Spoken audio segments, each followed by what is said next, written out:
ওয়াকফ বিল SIR এর প্রতিবাদে ধর্মতলায় তুলকালাম। ব্যস্ততম দিনে আবার অবরুদ্ধ ধর্মতলা।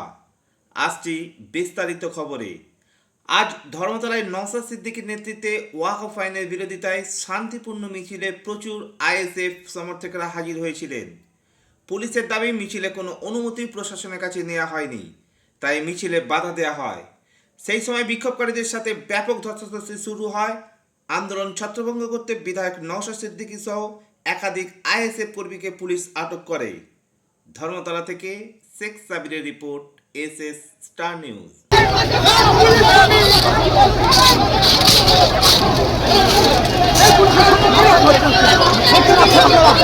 এই তৃণমূলের পুলিশের দাস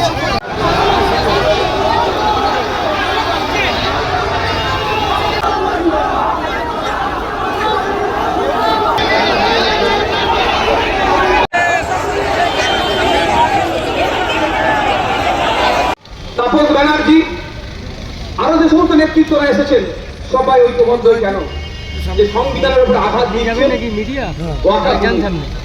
এসআইআর এর নামে নাগরিকদের মধ্যে হয়রানি তৈরি করার চেষ্টা করছে, আতঙ্ক করার চেষ্টা করছে, যাকে তাকে নাকি ডি ভোটার বানিয়ে দিচ্ছে। বিহারে দেখলাম বেঁচে আছে নাকি মৃত ভোটার ঘোষণা করছে। এটা বন্ধ করতে হবে।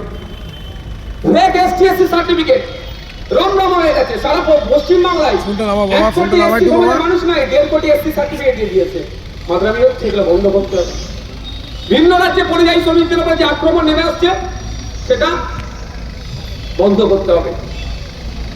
ওবিসি সার্টিফিকেট নিয়ে যে পিছিয়ে বর্গের হিন্দু আর মুসলমানের সাথে যে বিচারিত হচ্ছে এটা বন্ধ করতে হবে।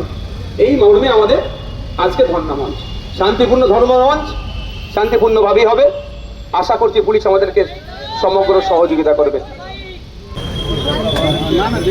আপনি আমাকে পারমিশন দিতে পারেন না সাহেব, আপনি আমাকে পারমিশন দিতে পারেন না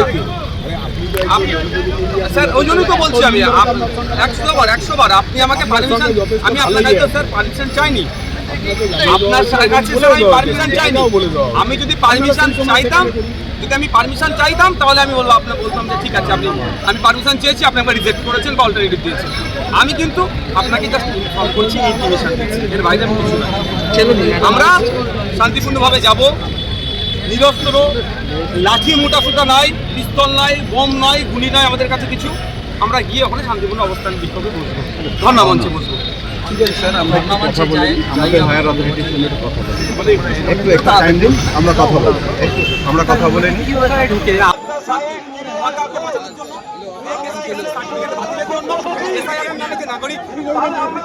হয়রানি বাতাঙ্গের তৈরি হচ্ছেন, এটা বন্ধের জন্য। পরিযায়ী শ্রমিকরা ভিন্ন রাজ্য থেকে আক্রান্ত হচ্ছে, সেটা বন্ধের জন্য। এবং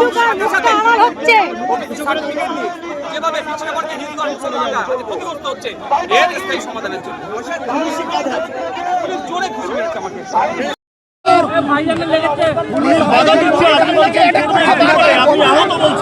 খুব জোরে মেরেছে আমাকে ঘুষিটা। আপনাকে কোঅপারেট করার কথা বলছে, কিন্তু আপনার কর্মী সমর্থকদের অ্যারেস্ট করছে।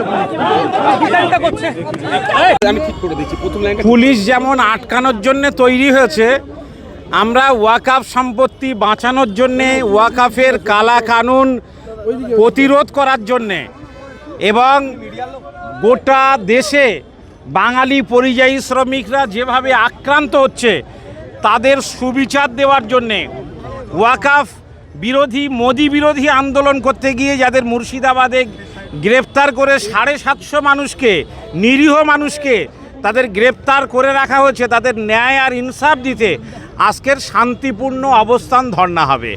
এই শান্তিপূর্ণ অবস্থান ধর্ণা করার অধিকার প্রত্যেকটা সংগঠনের আছে, প্রত্যেকটা রাজনৈতিক দলের আছে। সেটা যেমন মুখ্যমন্ত্রী নিজে ধর্নায় বসেন, আমরাও ধর্নায় বসবো। পুলিশের সঙ্গে সংঘর্ষ করার জন্য আসেনি। আশা করি পুলিশেরও যেমন আইনের ঊর্ধ্বে নয়, আমরাও আইনের ঊর্ধ্বে নয়। সবাই আইনকে সম্মান জানিয়ে আমরা লড়াই করতে এসেছি। সব খবর সবার আগে পেতে সাবস্ক্রাইব করুন আমাদের ইউটিউব চ্যানেল এবং লাইক ও ফলো করুন আমাদের Facebook page, SS Star news.